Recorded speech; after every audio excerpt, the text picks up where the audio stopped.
The scorching sun beat down mercilessly on the sprawling estate of the Montero family, its opulent mansion casting long shadows across the meticulously manicured lawns.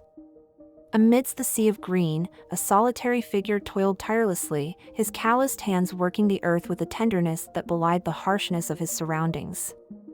This was Ernesto Flores, the estate's gardener, a man whose humble demeanor and kind heart made him invisible to the wealthy inhabitants of the grand house. Ernesto wiped the sweat from his brow, his weathered face creasing into a gentle smile as he admired the vibrant roses he had nurtured from mere seedlings. These flowers were his pride and joy, a testament to his unwavering dedication and the love he poured into every aspect of his work. Little did he know that this day would mark the beginning of a journey that would test his resilience, challenge his compassion, and ultimately change the course of his life forever. As the gardener stood to stretch his aching back, the sound of tires crunching on gravel announced the arrival of the Montero family's sleek black limousine. Ernesto quickly ducked behind a large topiary, not wishing to disturb the family with his disheveled appearance. From his hiding spot, he watched as the car door swung open, revealing the imposing figure of Don Alfonso Montero, the family patriarch. Don Alfonso's polished shoes barely touched the driveway before a shrill voice pierced the air. "Daddy! I can't believe you're making me come back to this dreadful place." The words belonged to Valentina Montero, Don Alfonso's only daughter and the apple of his eye. She emerged from the car like a vision in designer clothing, her perfectly manicured nails glinting in the sunlight as she gesticulated wildly. Now, mi amor," Don Alfonso placated, his voice a mixture of indulgence and exasperation. "You know we had to return for your mother's birthday celebration. It's only for a week." Valentina's pout could have rivaled that of a spoiled child. "But Daddy, I had plans in Paris. This backward little town is suffocating me." Her eyes scanned the grounds with disdain until they landed on a small imperfection, a single yellow leaf marring the otherwise flawless lawn. "And look at this place. It's falling apart without us here. Where is that useless gardener?" Ernesto's heart sank at her words. He had poured his soul into maintaining the estate during the family's extended absence, working dawn to dusk to ensure everything remained perfect. But he knew better than to reveal himself now, when the young heiress was in one of her moods. However, fate had other plans. As Ernesto attempted to retreat further into the foliage, he stumbled, sending a cascade of pruning shears and trowels clattering to the ground. The noise drew the attention of both Valentina and Don Alfonso, their heads snapping in his direction. "You there!" Don Alfonso's voice boomed across the lawn. "Come out at once!" Swallowing hard, Ernesto emerged from his hiding place, his head bowed in deference. "Forgive me, Don Alfonso. I didn't mean to disturb you and the señorita." Valentina's eyes narrowed as she took in Ernesto's appearance, his worn, dirt-stained clothing a stark contrast to her own immaculate ensemble. A cruel smile played at the corners of her mouth. Well, if it isn't our resident plant whisperer. Tell me, Ernesto, do you always lurk in the bushes like some common thief? Ernesto felt his face flush with shame. "No, señorita. I was just tending to the roses and dash." "Spare me your excuses," Valentina cut him off with a dismissive wave of her hand. "I suppose it's too much to expect someone of your background to understand the concept of privacy." She turned to her father, her voice dripping with feigned concern. "Daddy, I don't feel safe with him skulking about. Who knows what he might be up to when we're not looking?" Don Alfonso's brow furrowed as he regarded Ernesto. The gardener had worked for the family for years without incident, but his daughter's words planted a seed of doubt. "Ernesto, I think it's best if you make yourself scarce when the family is present. Stick to the outer grounds until further notice." But Don Alfonso, Ernesto protested weakly, the inner gardens need daily attention, especially the roses dash. Are you questioning my father's orders? Valentina interjected, her voice rising. How dare you? Do you think you know better than us how to run this estate? Her eyes glittered dangerously as an idea formed. In fact, why don't we see just how irreplaceable you really are? Before Ernesto could react, Valentina strode over to the rose bushes he had so lovingly tended. With a swift motion, she grasped a handful of the delicate blooms and tore them from their stems, scattering petals across the manicured lawn. Valentina! Don Alfonso exclaimed, shocked by his daughter's actions. But Valentina was far from finished. She continued her path of destruction, trampling flower beds and knocking over carefully arranged potted plants. There, she declared, breathing heavily as she surveyed the chaos. Now you have something to actually clean up, you useless man. Ernesto stood frozen, his heart breaking at the sight of his beloved garden in ruins. Tears welled in his eyes, but he blinked them back, determined not to show weakness in front of his tormentors. Don Alfonso, recovering from his initial surprise, placed a hand on his daughter's shoulder. That's enough, mi amor. I'm sure Ernesto understands his place now. He turned to the gardener, his voice cold. Clean this mess up immediately. And remember what I said about keeping your distance. As the Monteros retreated into the mansion, leaving Ernesto alone amidst the destruction, a figure emerged from behind a nearby hedge. It was Maria, the kindly cook who had always shown Ernesto compassion. Oh, Ernesto, she whispered, her eyes filled with sympathy. I saw everything. How can they be so cruel? Ernesto managed a weak smile. It's all right, Maria. The flowers will grow again. That's the beauty of nature, it always finds a way to recover. Maria shook her head, marveling at his resilience. You have a heart of gold, Ernesto Flores. One day, they'll see your true worth. Little did either of them know that Maria's words were more prophetic than they could have imagined. For at that very moment, in a law office miles away, an elderly gentleman was reviewing a last will and testament that would soon turn the world of the Montero family and Ernesto's life upside down. As the sun began to set, casting long shadows across the ruined garden, Ernesto set about the task of salvaging what he could. His hands, usually so sure in their work, trembled slightly as he gathered fallen petals and righted overturned pots. Each broken stem felt like a wound to his very soul, yet he persevered, whispering words of encouragement to the damaged plants as if they could hear him. You'll bloom again, my beauties, he murmured, gently patting the soil around a rose bush that had been partially uprooted. We've weathered storms before, haven't we? As he worked, Ernesto's mind wandered to happier times. He thought of his late wife, Carmela, and how her eyes had lit up when he presented her with bouquets from this very garden. He remembered the day their daughter, Lucia, had taken her first steps on this lawn, toddling towards a particularly vibrant sunflower. The memories brought both comfort and pain. Carmela was long gone, taken by illness, and Lucia had left years ago, seeking a life beyond the confines of their small town. A soft voice interrupted his reverie. Papa? Is that you? Ernesto froze, certain his ears were playing tricks on him. Slowly, he turned towards the sound, his eyes widening in disbelief.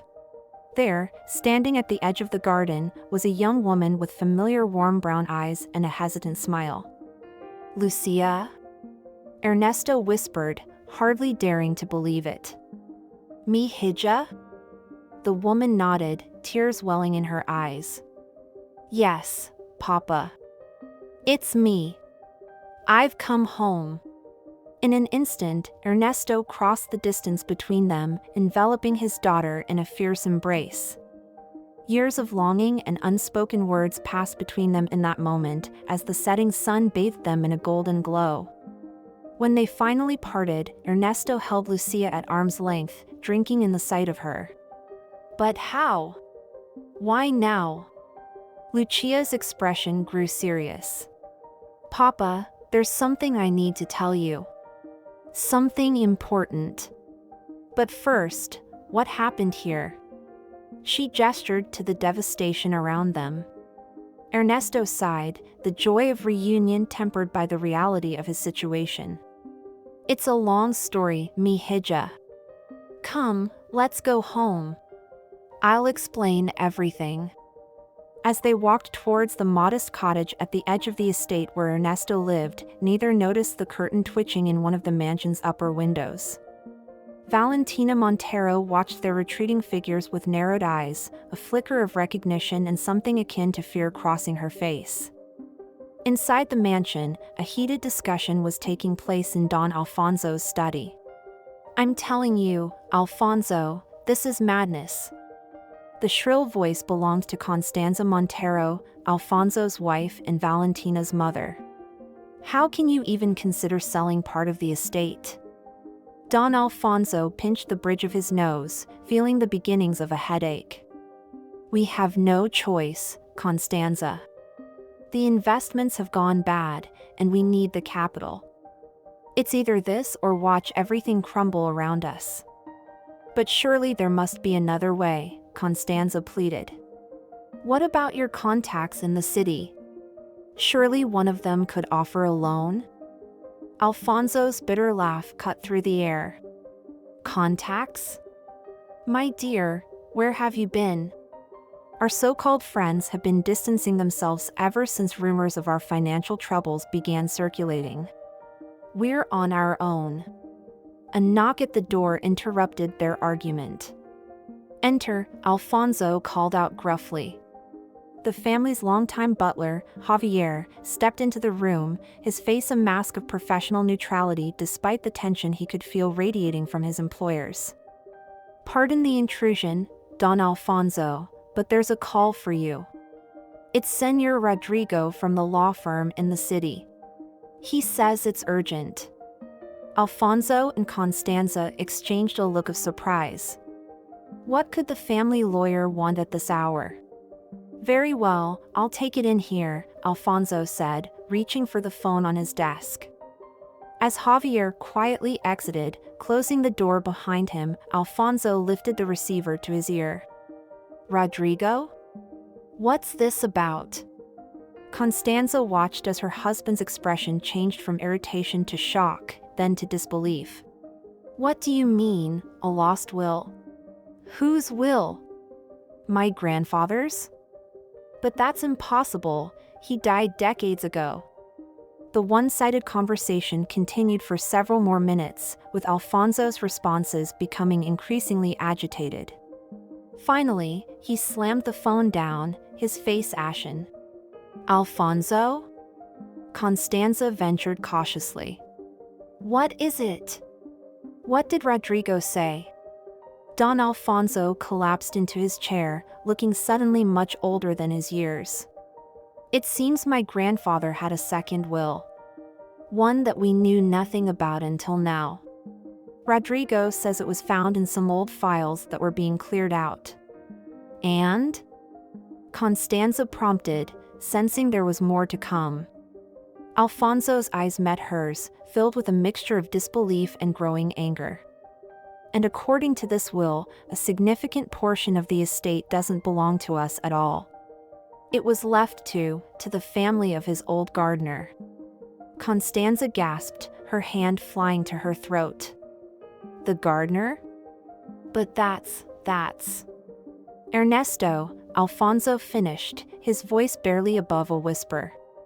The inheritance was left to Ernesto Flores' family. As the implications of this revelation began to sink in, neither Alfonso nor Constanza noticed the shadow that darted away from the study door. Valentina, who had been eavesdropping, raced back to her room, her mind whirling with possibilities and plans. Meanwhile, in Ernesto's humble cottage, father and daughter sat at a small, worn table, cups of steaming coffee between them. Lucia had listened intently as Ernesto recounted the day's events, her expression darkening with each cruel detail. "Oh, Papa," she sighed, reaching out to clasp his weathered hand. "I'm so sorry. I should have been here. I should have." Ernesto shook his head, a gentle smile on his face. "No, mi hija. You needed to find your own path. But tell me, what brings you back now? You mentioned something important?" Lucia took a deep breath, steeling herself. "Papa, do you remember the stories Mama used to tell? About her father and the grand house he worked in?" Ernesto nodded slowly, confusion evident in his eyes. "Of course. Your grandfather was a gardener too, for one of the wealthiest families in the region. But what does that have to do with anything?" "Everything," Lucia said, her voice filled with a mixture of excitement and trepidation. "Papa, I've spent the last few years researching our family history. And I've discovered something that could change everything." As Lucia began to explain, pulling out old documents and faded photographs from her bag, neither she nor Ernesto were aware of the storm that was brewing in the grand mansion on the hill. A storm that would soon engulf them all, testing the limits of love, loyalty, and the true meaning of family. The night deepened, and with it, the seeds of a decades-old secret began to take root, promising to bloom into a tale of redemption, justice, and the indomitable power of a gardener's humble heart. The following morning dawned with an air of foreboding that seemed to settle over the Montero estate like a heavy fog. In the grand dining room of the mansion, Don Alfonso sat at the head of the table, his breakfast untouched as he brooded over the previous night's revelations. Constanza flitted about nervously, her attempts at conversation met with stony silence. It was into this tense atmosphere that Valentina sauntered, her face a mask of innocence that didn't quite reach her eyes. "Good morning, Mommy, Poppy," she chirped, settling into her chair with a graceful flourish. "Why the long faces? You'd think someone had died." Don Alfonso's head snapped up, his gaze sharp. "That's enough, Valentina. This is no time for your games." Valentina's smile never wavered as she reached for a croissant. "Games? I'm sure I don't know what you mean, Poppy. Unless..." She paused for dramatic effect, her voice dropping to a conspiratorial whisper. "Unless this has something to do with the mysterious phone call you received last night?" The sound of Constanza's teacup clattering against its saucer broke the sudden silence.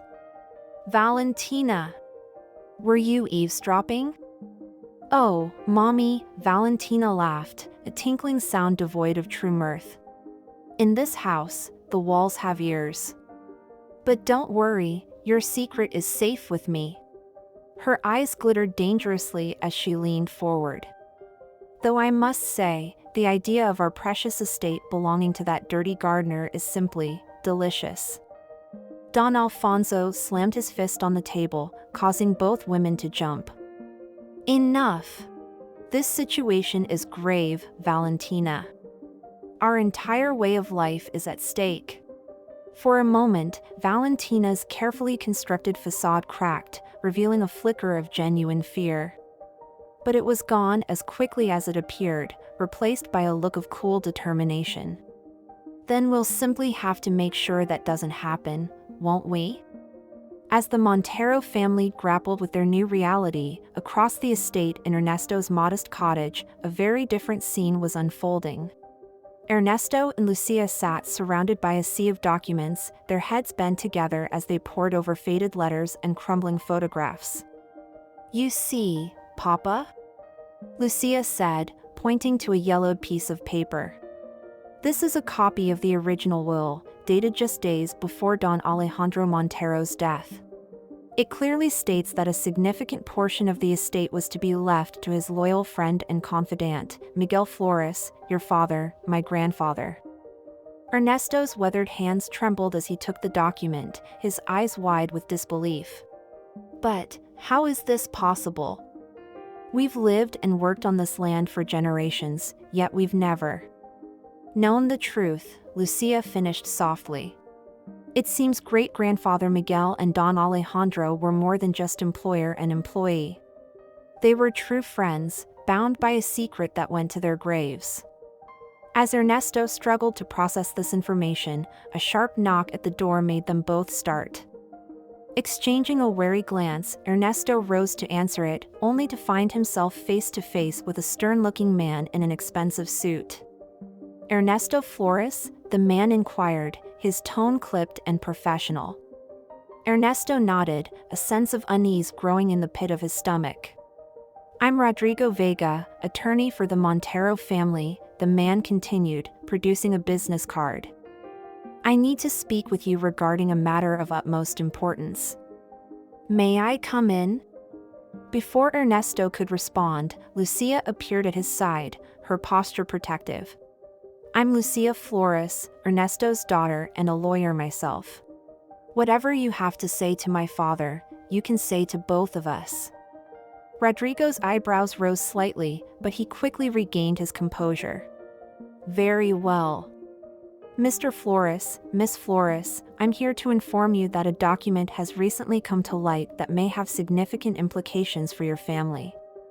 It appears that the late Don Alejandro Montero left a portion of his estate to your grandfather, Miguel Flores." Ernesto and Lucia exchanged a knowing look, which didn't go unnoticed by the sharp-eyed lawyer. "I see this doesn't come as a complete surprise to you," Rodrigo observed, his eyes narrowing. "May I ask how you came by this information?" Lucia stepped forward, her chin raised defiantly. "My own research led me to discover the truth about our family's connection to the Monteros. We have documentation to support our claim." Rodrigo's expression remained neutral, but a flicker of something, concern? Annoyance? Passed through his eyes. "I see. In that case, I must insist that we schedule a formal meeting to discuss this matter further. The Montero family is, understandably, quite distressed by this turn of events." As Rodrigo departed, leaving behind a business card and a cloud of uncertainty, Ernesto turned to his daughter, his face a mixture of hope and apprehension. "Lucia, mi hija, what does this mean for us?" Lucia's eyes shone with determination. "It means, Papa, that after generations of servitude, our family might finally claim what's rightfully ours. But," she added, her expression growing serious, "it also means we're in for the fight of our lives. The Monteros won't give up their power easily." Little did they know just how right Lucia's words would prove to be. For at that very moment, in the opulent study of the Montero mansion, a plan was being set in motion that would test the limits of loyalty, love, and the very foundations of truth itself. Valentina paced the study like a caged tigress, her mind working furiously. "Poppy, you can't seriously be considering acknowledging this farce," she spat, gesturing wildly. "That gardener and his long-lost daughter are clearly trying to swindle us." Don Alfonso sighed heavily, looking older than his years. "It's not that simple, mi amor. If this will is authenticated, we could lose everything. We need to tread carefully." "Carefully?" Valentina scoffed. "What we need is to crush them before they can even think of challenging us." Her eyes glittered dangerously as an idea began to form. "In fact, I think I know just how to do it." Before Don Alfonso could question her further, Valentina was out the door, her heels clicking ominously down the marble hallway. She made her way to the servants' quarters, a part of the house she normally wouldn't be caught dead in. Knocking on a nondescript door, she plastered on her most charming smile. "Jorge? I need to speak with you. It's about Ernesto." Meanwhile, in the village, Lucia had decided to do some additional research. She found herself in the dusty office of the local newspaper, poring over decades-old articles and society pages. "Aha!" she exclaimed, her finger landing on a faded photograph. The image showed a much younger Ernesto standing proudly next to an elegant older gentleman, Don Alejandro Montero himself. But it was the caption that made Lucia's heart race. Don Alejandro celebrates his 70th birthday with close friend and confidant, Miguel Flores, and Miguel's son, Ernesto. As Lucia's excitement grew, she failed to notice the figure lurking in the shadows of the archives, watching her every move with calculating eyes. Back at the cottage, Ernesto busied himself in the small garden behind his home, finding solace in the familiar act of nurturing the earth. As he worked, his mind wandered to the past, to conversations long forgotten that now took on new meaning. He remembered his father, Miguel, speaking in hushed tones with his mother late at night. "Alejandro wants to make it right," Miguel had said. "But it's complicated. We must be patient." A rustling in the bushes startled Ernesto from his reverie. He looked up to see Jorge, one of the younger gardeners from the estate, looking uncomfortable and out of place. "Jorge? What brings you here, muchacho?" The young man shifted nervously, unable to meet Ernesto's eyes. "Don Ernesto, I overheard something. Something about you and the Monteros. I thought you should know." As Jorge haltingly relayed what he had heard, or claimed to have heard, Ernesto's face grew increasingly pale. The tale Jorge spun was one of deception and manipulation, painting Ernesto's father, Miguel, as a conniving schemer who had taken advantage of Don Alejandro's declining health to insert himself into the will. "But that's impossible," Ernesto protested weakly. "My father was an honorable man. He would never." Jorge's expression was a mixture of pity and resolve. "I'm sorry, Don Ernesto. But I heard it with my own ears. The Monteros have proof, letters, witnesses. They say they didn't want to shame your family by revealing the truth, but now..." As Jorge's words trailed off, Ernesto felt as though the ground was shifting beneath his feet. Could it be true? Had his entire life been built on a foundation of lies? Unbeknownst to both men, a figure watched from the shadows of the cottage, a triumphant smile playing on perfectly painted lips. Valentina's plan was unfolding perfectly. As the sun began to set, casting long shadows across the estate, the stage was set for a confrontation that would shake the very foundations of both the Montero and Flores families.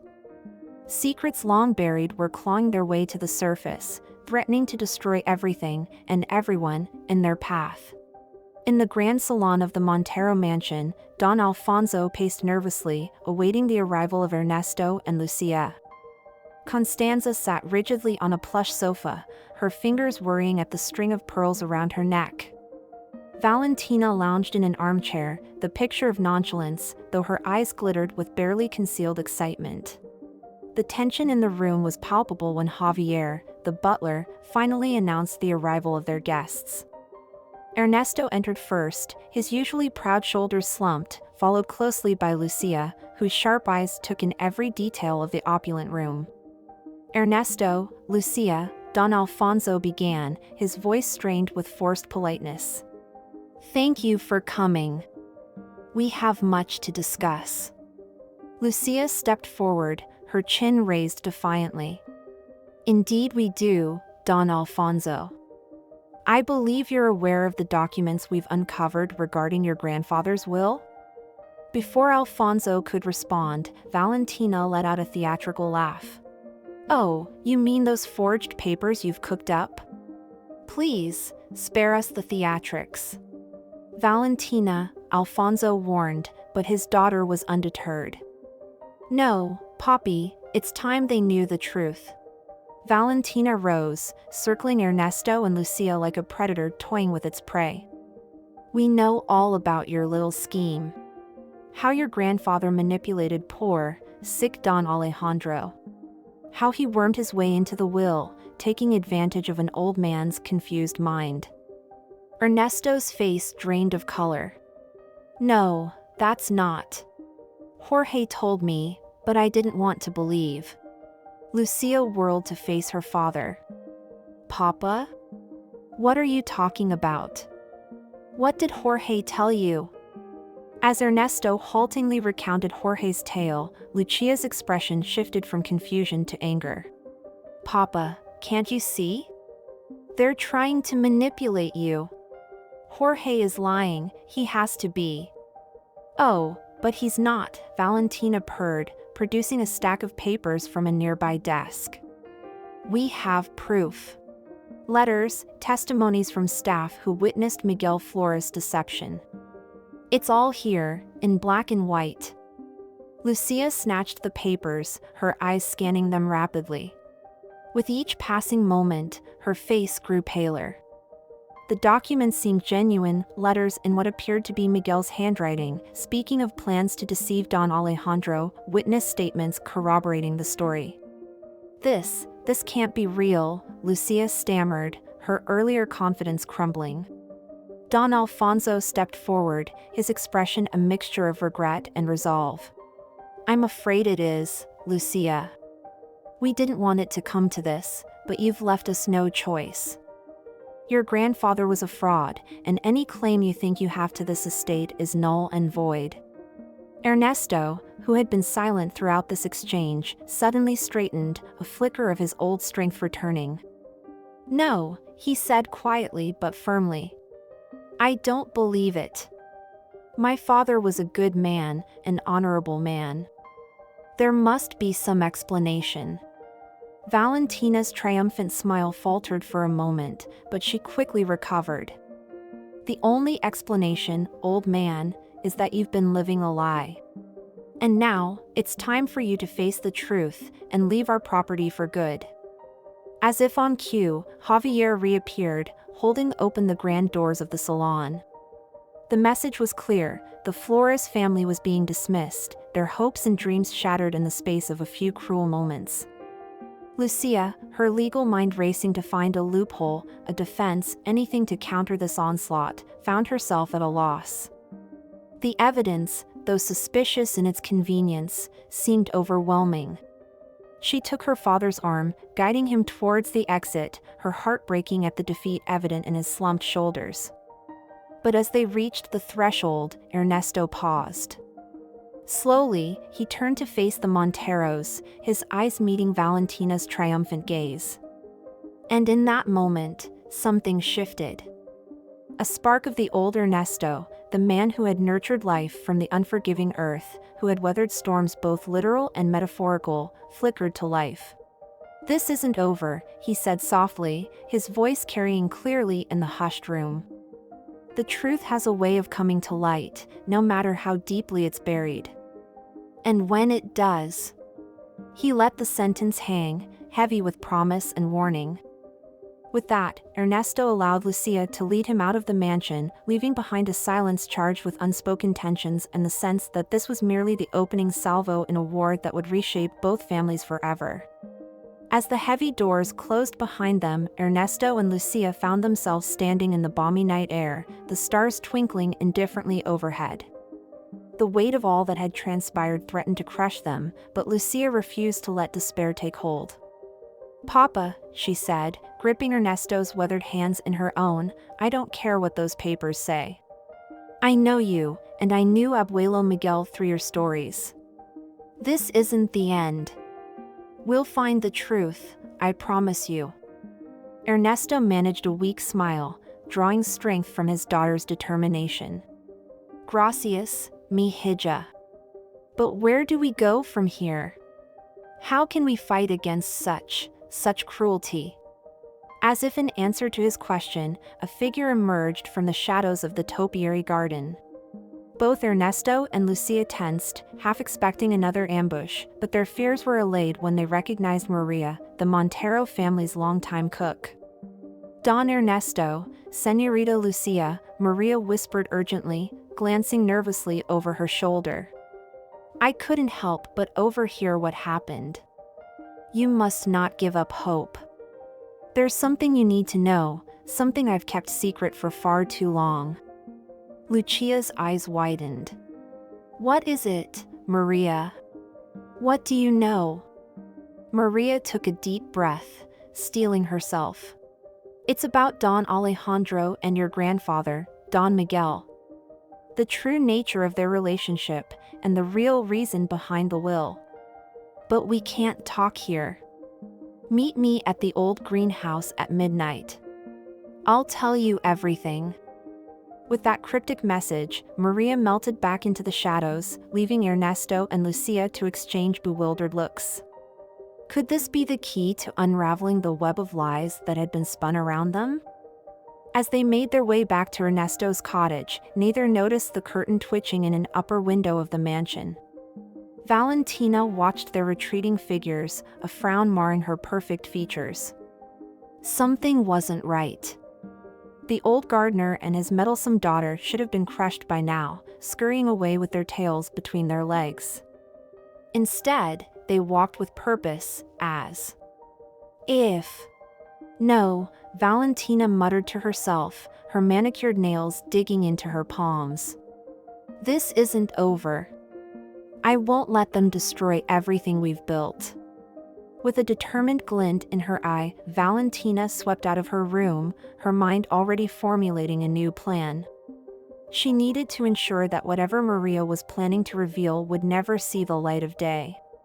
Meanwhile, in the quiet of Ernesto's cottage, father and daughter sat in contemplative silence, the weight of the day's revelations heavy upon them.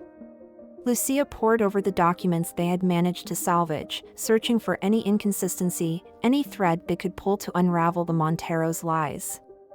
Ernesto, lost in thought, absently tended to a small potted plant on the windowsill. As his fingers gently brushed the leaves, a memory stirred, unbidden. "Papa," he murmured, causing Lucia to look up from her papers. "I just remembered something. Something your abuelo Miguel told me long ago." Lucia leaned forward, eager. "What is it, Papa?" Ernesto's brow furrowed in concentration. He said that the truth was hidden in plain sight, that the garden holds more than just flowers. His eyes met Lucia's, a spark of hope igniting. I never understood what he meant, but now. Lucia's mind raced with possibilities. The old greenhouse, she breathed. That's where Maria wants to meet us. Papa, I think we're on the verge of uncovering something big. As the clock ticked closer to midnight, tension mounted across the estate. In the Montero mansion, Valentina paced her room like a caged tiger, occasionally barking orders into her phone. Don Alfonso sat in his study, a glass of whiskey untouched before him, the weight of generations of secrets bearing down on his shoulders. And in the shadows of the sprawling gardens, three figures converged on the dilapidated structure of the old greenhouse, each carrying with them pieces of a puzzle that, when assembled, would change everything. Maria arrived first, her weathered hands clutching an old leather-bound journal to her chest. She startled at every rustle of leaves, every snap of a twig, her eyes darting nervously into the darkness. Ernesto and Lucia approached cautiously, their footsteps muffled by years of fallen leaves. As they neared the greenhouse, a flicker of movement caught Lucia's eye. She grabbed her father's arm, pulling him into the shadow of a large oak tree. "Wait," she whispered. "We're not alone." Sure enough, a figure emerged from behind the greenhouse, moving with purpose towards Maria.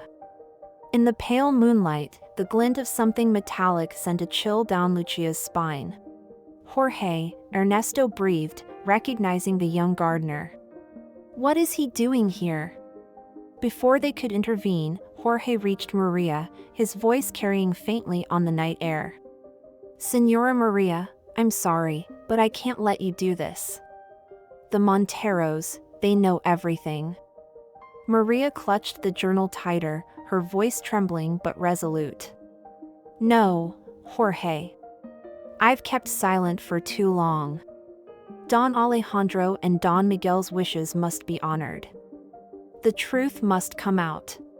As Jorge's hand moved towards his pocket, Lucia made a split-second decision. Bursting from their hiding place, she called out, "Stop. Jorge, don't do something you'll regret." The young man whirled, startled by their sudden appearance. In the confusion, Maria seized her chance, pressing the journal into Ernesto's hands. "Here," she gasped. "Everything you need to know is in here. Don Alejandro's true will, the real story of his friendship with your father. Protect it with your life." Jorge lunged forward, but Lucia was quicker. She grappled with the young man, giving Ernesto and Maria a chance to retreat towards the relative safety of the dense garden. As the struggle continued, a shrill voice cut through the night. "What is going on here?" Valentina emerged from the shadows, her face a mask of fury. Behind her, Don Alfonso appeared, his expression a mixture of shock and resignation. "Papi," Valentina hissed. "I told you we should have dealt with this more permanently." Don Alfonso's face paled. "Valentina, what have you done?" In that moment of distraction, Jorge broke free from Lucia's grasp, sprinting towards Ernesto and Maria. But as he reached for the journal, his foot caught on an exposed root. Time seemed to slow as Jorge stumbled, his momentum carrying him forward. There was a sickening crack as his head struck the corner of an old stone planter. A collective gasp echoed through the garden as Jorge crumpled to the ground, motionless. "No!" Valentina's anguished cry pierced the night. "You fools! Look what you've done!" As chaos erupted around them, Ernesto clutched the journal to his chest, his eyes meeting Lucia's across the moonlit garden. In that silent exchange, a decision was made. Whatever secrets this journal held, whatever truths it would reveal, they knew that nothing would ever be the same again. The night wind whispered through the leaves, carrying with it the promise of revelations and retributions yet to come. The stage was set for a showdown that would shake the very foundations of the Montero estate, unearthing long-buried secrets and forever altering the lives of all involved. The old greenhouse stood silent, a weathered sentinel to the night's dramatic events. Jorge's prone form lay motionless on the ground, the moonlight casting eerie shadows across his face. For a moment, time seemed suspended, the weight of what had transpired settling over the gathered group like a heavy fog. It was Lucia who broke the spell, her legal training kicking in as she rushed to Jorge's side. "He's breathing," she announced, her fingers pressed against his neck. "But he needs medical attention immediately." Valentina, her carefully constructed facade crumbling, turned on her father. "This is your fault," she shrieked, her voice echoing through the garden. "If you had just let me handle things my way, none of this would have happened." Don Alfonso, his face ashen, seemed to age years in mere moments. "Enough, Valentina," he said, his voice weary but firm. "Call an ambulance. Now."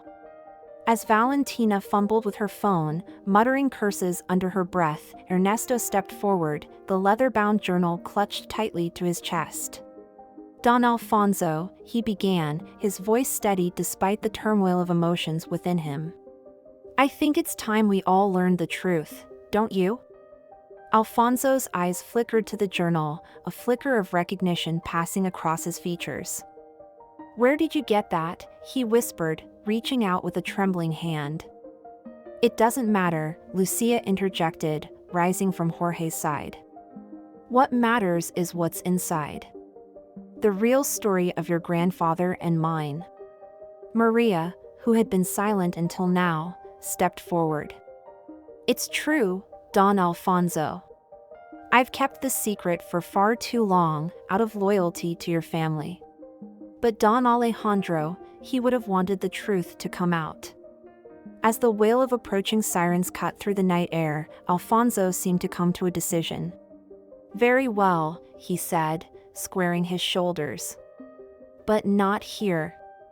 Once we've dealt with this," he gestured to Jorge's unconscious form, "we'll meet in my study. It's time to put an end to decades of lies." The next few hours passed in a blur of flashing lights, hushed conversations with police, and the constant, underlying tension of unspoken truths waiting to be revealed. Jorge was rushed to the hospital, his condition critical but stable. Valentina, uncharacteristically subdued, retreated to her room, leaving the others to deal with the aftermath. As dawn broke over the Montero estate, casting long shadows across the manicured lawns, four figures made their way to Don Alfonso's study. Ernesto, Lucia, Alfonso, and Maria entered the room, each carrying the weight of generations on their shoulders. Alfonso settled behind his massive oak desk, a relic of a bygone era of power and privilege. "Well," he said, his voice gruff with emotion, "let's see what secrets that journal holds." With trembling hands, Ernesto opened the leather-bound book. As he began to read aloud, the room fell into a hushed silence, broken only by the occasional gasp or murmur of disbelief. The journal, it turned out, belonged to Don Alejandro Montero himself. In its pages, he had chronicled not just the day-to-day operations of the estate, but the deep and abiding friendship he had shared with Miguel Flores, Ernesto's father. "My dearest friend Miguel," one entry read, "has once again proven himself not just a master of the earth, but a master of the human heart. Today, as I faced the darkest moment of my life, it was Miguel who stood by me, his quiet strength a balm to my tormented soul." As Ernesto continued to read, a picture emerged of two men bound not by class or station, but by a profound mutual respect and affection. Miguel, it seemed, had been far more than just a gardener. He had been Don Alejandro's confidant, his advisor, and in many ways, his savior.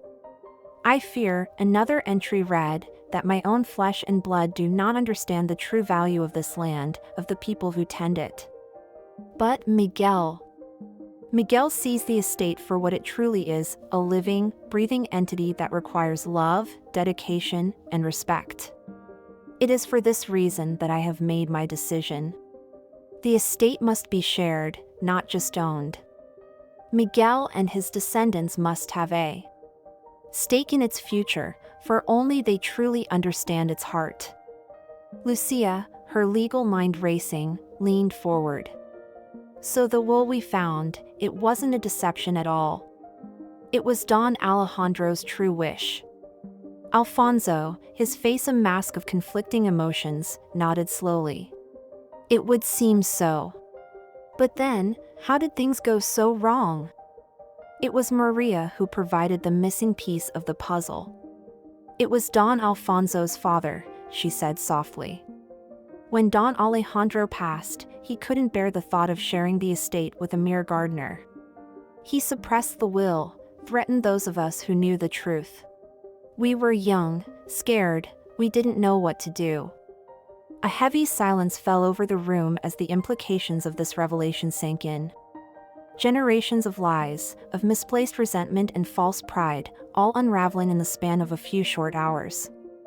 Ernesto, his voice thick with emotion, turned to Alfonso. "All these years, all the humiliation, the degradation.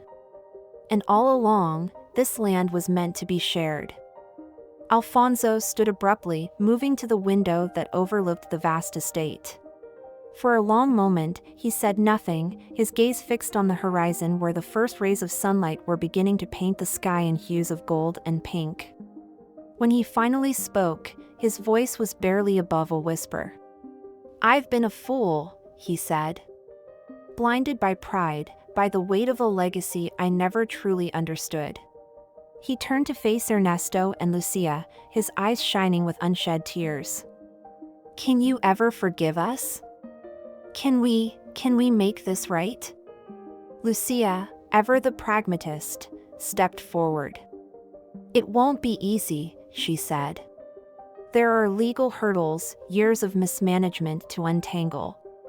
But if we work together..." Her words were cut short by a commotion in the hallway. The study door burst open, revealing a wild-eyed Valentina. "Poppy," she cried, her voice frantic. "Jorge, he's awake. And he's talking to the police." The room erupted into chaos as the implications of this news sank in. Jorge, the unwitting pawn in Valentina's schemes, now held the power to unravel everything, the attempted cover-up, the years of deception, perhaps even the events of that fateful night. As accusations flew and tensions rose, Ernesto's calm voice cut through the din. "Enough," he said, his tone brooking no argument. "We have a choice to make. We can continue down this path of lies and manipulation, or we can face the truth, all of it, and find a way forward. Together." His words hung in the air, a challenge and a promise. In that moment, standing in the opulent study that had seen generations of Montero's plot and scheme, a decision was made that would alter the course of both families forever. But as the group prepared to face the consequences of decades of deception, none of them could have anticipated the final twist that fate had in store, a revelation that would shake the very foundations of everything they thought they knew about themselves and each other. In the hospital across town, Jorge stirred in his bed, his eyes fluttering open. As consciousness returned, so too did a memory, a fragment of conversation overheard years ago, a secret so explosive it could destroy both the Monteros and the Flores in one fell swoop. As he reached for the call button, prepared to unleash this final, devastating truth, Jorge couldn't have known that his actions were about to set in motion a chain of events that would redefine the meaning of family, loyalty, and redemption for everyone involved. The stage was set for a showdown that would test the limits of forgiveness, challenge the bonds of blood, and ultimately reveal that the truest inheritance is not measured in land or wealth, but in the capacity of the human heart to love, to forgive, and to grow. As the sun climbed higher in the sky, bathing the Montero estate in golden light, the seeds of a new beginning were being sown. But whether they would blossom into a garden of reconciliation or be choked by the weeds of past resentments remained to be seen. The next few hours would determine not just the fate of two families, but the very soul of the land that had brought them together and torn them apart for generations.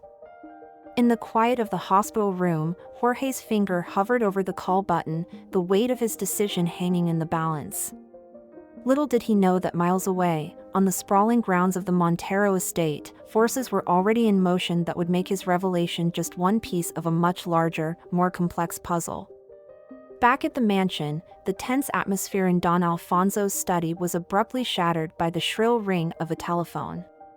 All eyes turned to the antique desk, where the sound emanated from a hidden drawer.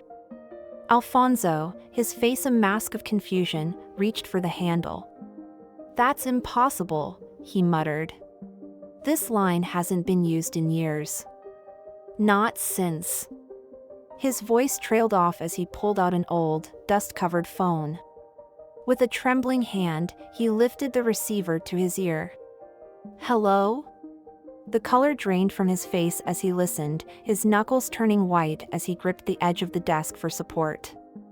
After what seemed like an eternity, he slowly replaced the receiver, his eyes unfocused and distant. "Alfonso?" Ernesto ventured, concern etching his weathered features. "What is it? Who was that?" Don Alfonso's gaze slowly focused on the group before him, his voice barely above a whisper when he finally spoke. "It was my father." A collective gasp filled the room. Don Alfonso's father, the previous patriarch of the Montero family, had been presumed dead for over a decade, lost at sea during a yacht expedition. But how? Lucia stammered, her legal mind struggling to process this new development. Alfonso shook his head, still in shock. "He's alive. All this time, he's been alive. And he's coming home. Tonight." The implications of this revelation hung heavy in the air. The return of the elder Montero threatened to upend everything, the tentative truce between the families, the revelations from Don Alejandro's journal, perhaps even the legal claim to the estate itself. Valentina, who had been uncharacteristically quiet, suddenly sprang into action. "We have to prepare. The house, the staff, everything must be perfect. He can't know about any of this mess."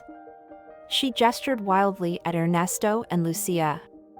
"Valentina," Don Alfonso said, his voice carrying a weight of authority that silenced his daughter instantly.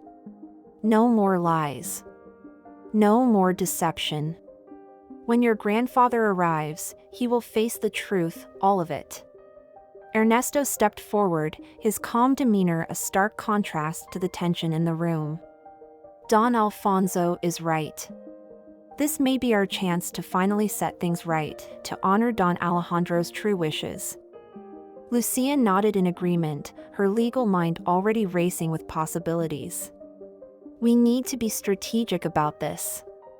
If your father has been alive all this time, there may be legal implications we haven't considered. As the group debated their next move, Maria, who had been silent throughout the exchange, suddenly gasped. All eyes turned to her as she clutched at her chest, her face pale. "Maria?" Ernesto asked, concern etching his features. "What is it?" The old cook's eyes were wide with a mixture of fear and realization. "The fire," she whispered. "The fire in the East Wing, all those years ago. It wasn't an accident." A hush fell over the room as Maria continued, her voice gaining strength as long-buried memories surfaced. "I overheard Don Alfonso's father arguing with someone the night before he disappeared. They spoke of a plan, of faking his death to avoid some kind of scandal. The fire was meant to destroy evidence, but I never knew what kind." Don Alfonso staggered back, collapsing into his chair. "Dios mío," he breathed. "What are you saying, Maria?" Before she could answer, the study door burst open. Javier, the usually unflappable butler, stood in the doorway, his face ashen. "Forgive the interruption," he panted, "but there's been an incident at the hospital. It's Jorge, he's disappeared." The news sent shockwaves through the already tense gathering. Valentina let out a strangled cry, her carefully constructed facade crumbling completely. "This can't be happening," she moaned. "He knows too much. If he talks." Lucia's sharp mind quickly connected the dots. The fire, the faked death, Jorge's disappearance, they're all connected, aren't they? Whatever secret Don Alfonso's father was trying to hide, it's at the heart of everything. Ernesto, who had been quietly absorbing the cascade of revelations, suddenly straightened. A memory, long forgotten, surfaced in his mind. "The old gardener's cottage," he said, his voice filled with certainty. "The one at the edge of the estate where my father used to live. He always said that if I ever needed answers, I should look there." Don Alfonso nodded, a new resolve settling over him. "Then that's where we'll go. All of us. It's time to uncover the truth, no matter the cost." As the unlikely group prepared to leave the study, a distant rumble of thunder echoed across the estate. Storm clouds gathered on the horizon, mirroring the tumultuous emotions that swirled within each of them. They made their way across the grounds, the manicured lawns giving way to wilder, less tended areas as they approached the old cottage. The structure stood silent and weathered, a relic of a bygone era that held secrets long buried. Ernesto's hand trembled slightly as he reached for the rusted doorknob. Years of neglect had taken their toll, but the door swung open with a creak of protest. The air inside was thick with dust and memories. As they entered, Maria gasped. "It's just as I remember it," she whispered, her eyes misting with tears. "Miguel's sanctuary." They spread out, searching for anything that might shed light on the mysteries that had plagued both families for generations. Lucia ran her fingers along bookshelves, Valentina peered cautiously into old trunks, and Don Alfonso stood in the center of the room, as if trying to absorb the essence of the man who had once called this place home. It was Ernesto who made the discovery. His keen gardener's eye, attuned to the subtle shifts in nature, noticed a slight discoloration in one of the floorboards. "Here," he called out, already on his knees. "There's something beneath the floor." With trembling hands, he pried up the board, revealing a small, metal box. The group gathered around as Ernesto carefully lifted it out. Inside, they found a collection of letters, photographs, and a single, ornate key. Lucia, her legal training kicking in, began to sort through the documents. Her eyes widened as she read. "These letters," she breathed. "They're from Don Alejandro to my grandfather. But they're not just about the estate. They're about..."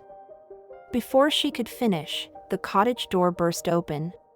Framed in the entrance, illuminated by a flash of lightning, stood an elderly man, his face a map of hard years and harder decisions. "They're about me," the man said, his voice gravelly with age and emotion. The prodigal son returned at last. Don Alfonso stumbled forward, his face a mixture of shock and long-buried anger. "Father?" The elder Montero's eyes swept the room, taking in the unlikely gathering. His gaze lingered on Ernesto, a flicker of recognition and something deeper, regret, perhaps, passing across his features. "Well," he said, a wry smile twisting his lips, "it seems the past has finally caught up with all of us. Shall we unravel this tangled web together?" As another clap of thunder shook the small cottage, the stage was set for revelations that would shake the very foundations of both families. Long-buried secrets were about to come to light, and with them, the potential for either healing or further destruction. In that moment, as rain began to lash against the windows and the wind howled through the trees, each person in that room knew that nothing would ever be the same again. The truth, so long concealed, was finally ready to bloom, but whether it would yield flowers or thorns remained to be seen. The elder Montero took a halting step into the cottage, his eyes never leaving Ernesto's face. "You look so much like him," he murmured, his voice thick with emotion. "Like Miguel. My friend. My brother." A collective gasp rippled through the room. Don Alfonso staggered back, his face a mask of confusion and disbelief. "Brother? Father, what are you saying?" The old man sighed heavily, lowering himself into a worn armchair. The others gathered around, drawn in by the gravity of the moment. "It's time you all knew the truth," he began, his eyes distant with memory. "Miguel Flores wasn't just a gardener, and he wasn't just my friend. He was my half-brother, Don Alejandro's illegitimate son." The revelation hit like a thunderbolt. Ernesto felt his knees weaken, and Lucia quickly steadied him. Valentina let out a strangled cry, her carefully constructed world crumbling around her. The elder Montero continued, his voice gaining strength as decades of secrets poured forth. "Our father, Don Alejandro, had an affair with a maid. When Miguel was born, he couldn't bear to cast the child aside. So he raised him here, on the estate, under the guise of a gardener's son. But in private, he treated us as equals, teaching us both about the land, about responsibility." Don Alfonso, his voice barely above a whisper, asked, "But the will? The inheritance?" His father nodded sadly. Alejandro wanted to make things right, to acknowledge Miguel publicly and share the estate between his two sons. "But I couldn't accept it. The scandal, the shame." He trailed off, his eyes filled with regret. "I made a terrible choice. I suppressed the will, threatened those who knew the truth. And then, when the guilt became too much to bear, I faked my own death." Maria stepped forward, her eyes flashing with long-suppressed anger. "The fire. You set it to destroy the evidence." The old man nodded, unable to meet her gaze. "Yes. I've lived with that shame every day since." Ernesto, who had been silent throughout this revelation, finally spoke. His voice was steady, filled with a quiet strength that commanded attention. "So all this time, all the humiliation, the cruelty, it was to hide the fact that we're family?" The word hung in the air, heavy with implications. Family. The very thing that had divided them for so long was now the thread that bound them together. Lucia, ever the pragmatist, broke the tense silence. "This changes everything, legally, ethically. The estate, by rights, belongs to both families."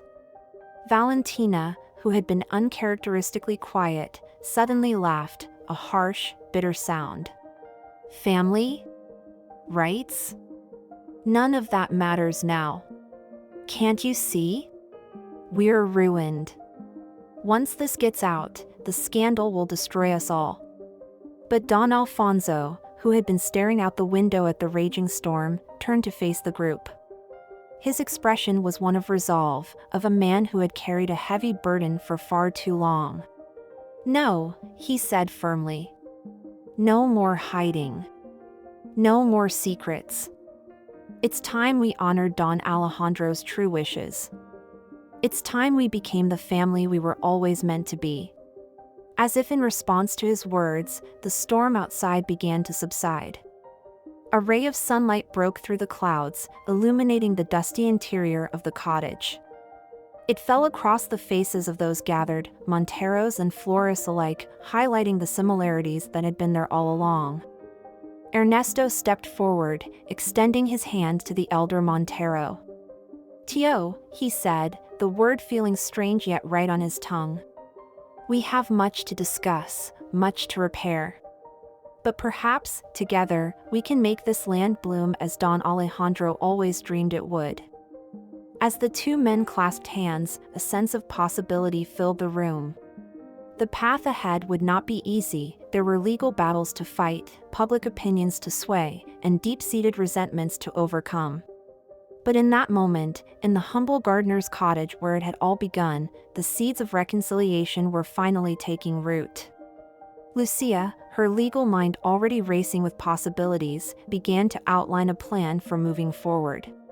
Valentina, seeing the tide turning, reluctantly began to consider how she might adapt to this new reality. And Don Alfonso, looking at his father with new eyes, felt the weight of generations of lies lifting from his shoulders. As they prepared to leave the cottage, to face the world and the challenges that lay ahead, Ernesto paused at the threshold. He looked back at the humble room that had held so many secrets, then out at the vast estate beyond. In his mind's eye, he could see the gardens his father had tended, the legacy of love and dedication that had been passed down through generations. With a smile, he stepped out into the sunlight, ready to help nurture a new kind of growth, not just of flowers and trees, but of understanding, forgiveness, and family bonds long denied. The story of the gardener who was once ridiculed but whose true inheritance transformed not just his life, but the lives of all around him, was just beginning. And as the unlikely group made their way back to the mansion, the estate itself seemed to breathe a sigh of relief, as if it too had been waiting for this moment of truth and reconciliation. The journey ahead would be challenging, but with the strength of their newfound family bonds and the wisdom gained from confronting the past, both the Monteros and the Flores were ready to cultivate a future as rich and vibrant as the gardens that surrounded them. The days following the revelation in the old gardener's cottage were a whirlwind of activity, emotions, and unexpected challenges. As news of the Montero family's true history began to spread, the once quiet estate became the epicenter of a storm that threatened to upend the social order of the entire region. Ernesto Flores, the humble gardener who had endured years of ridicule and mistreatment, now found himself at the heart of a media frenzy. Reporters camped outside the estate gates, clamoring for interviews and photos of the long-lost Montero heir. Inside the mansion, the atmosphere was no less chaotic. Don Alfonso had called an emergency family meeting, gathering not just the immediate Montero clan, but also Ernesto, Lucia, and even Maria, the cook who had kept the family's secrets for so long. As they assembled in the grand salon, the tension was palpable. Valentina paced nervously, shooting daggers at Ernesto with her eyes. The elder Montero sat in a corner, looking frail and overwhelmed by the consequences of his long-ago decisions. Don Alfonso cleared his throat, commanding attention. "I know the past few days have been difficult for all of us," he began, his voice steady despite the turmoil evident in his eyes. "But we must move forward. Together." Lucia stepped forward, a stack of legal documents in her hands. "I've been in contact with the family lawyers," she said, her professional demeanor a stark contrast to the emotional undercurrents in the room. The situation is complex, but not insurmountable. Don Alejandro's original will, leaving half the estate to Miguel Flores and his descendants, is legally binding. A collective gasp rippled through the room. Valentina's face contorted with fury. "This is absurd," she spat. "You can't seriously expect us to give up half of our legacy to them." She gestured dismissively at Ernesto and Lucia. Ernesto, who had remained silent until now, spoke up. His voice was quiet but firm, carrying the weight of years of patient endurance. "This was never about taking anything from you, Valentina. It's about honoring Don Alejandro's wishes and recognizing the truth of our shared history." The elder Montero nodded slowly, his eyes brimming with unshed tears. "Ernesto is right. I've spent decades running from the truth, and look where it's gotten us. It's time to make things right." As the family grappled with the implications of this new reality, a commotion outside caught their attention. The sound of angry voices and shattering glass pierced the tense atmosphere. Javier, the butler, burst into the room, his usually impeccable appearance disheveled. "Forgive the interruption," he panted, "but there's a situation at the gates. A group of locals, they're demanding answers. Some of them are becoming violent." Don Alfonso moved swiftly to the window, pulling back the heavy curtains. The scene that greeted him was one of chaos. A crowd had gathered outside the estate, their faces twisted with anger and confusion. Signs bobbed above the throng, bearing slogans like "No more Montero lies" and "Justice for the workers." "This is your fault," Valentina hissed, rounding on Ernesto. "If you had just stayed in your place, none of this would be happening." But before Ernesto could respond, Lucia intervened. "No, Valentina. This goes far beyond Ernesto or any one person. This is about years of inequality, of secrets and lies that have affected not just our families, but the entire community." As if to underscore her words, a rock sailed through one of the grand windows, shattering glass across the polished floor. The sound seemed to jolt everyone into action. Don Alfonso turned to the group, his face set with determination. "We need to address this. Not just the legal aspects, but the human cost of our family's actions over the years." Ernesto nodded, a plan already forming in his mind. "I think I know how we can start," he said, moving towards the door. "But I'll need everyone's support." As the family watched in a mixture of curiosity and trepidation, Ernesto strode out of the mansion and towards the angry crowd. His simple work clothes stood in stark contrast to the opulence of the estate, but he carried himself with a quiet dignity that commanded attention. Reaching the gates, Ernesto raised his hands, calling for silence. Gradually, the shouts and jeers subsided as the crowd recognized him. "My friends," Ernesto began, his voice carrying across the tense gathering. "I stand before you not as a Montero, not as a Flores, but as someone who has worked this land alongside many of you for years. I know your struggles, your frustrations, because they have been my own." A murmur rippled through the crowd. Ernesto continued, his words gaining strength. "Today, we stand at a crossroads. The truth about the Montero family's past has come to light, and with it, an opportunity for change. But that change must come not through violence or division, but through understanding and cooperation." From the mansion steps, the Montero family watched in awe as Ernesto, the man they had once ridiculed and dismissed, began to weave a vision of a new future for the estate and the community around it. "The land that makes up this estate isn't just the property of one family," Ernesto declared. "It's a living, breathing part of our community. And it's time it served all of us." As Ernesto spoke of plans for community gardens, educational programs, and fair employment practices, the anger in the crowd began to dissipate, replaced by a cautious hope. Inspired by Ernesto's words, Don Alfonso stepped forward to join him. My friends, he said, his voice thick with emotion, for too long, our family has been separated from the very community we should have been serving. That ends today. With Ernesto's guidance, we pledge to use the resources of this estate to benefit all. The crowd's mood shifted palpably. Where there had been anger and resentment, now there was a growing sense of possibility. As Ernesto and Don Alfonso continued to outline their vision, Lucia worked her way through the crowd, engaging with community leaders and workers, taking notes on their concerns and ideas. Even Valentina, initially reluctant, found herself drawn into conversations with local artisans about ways to showcase their work in the estate's boutique.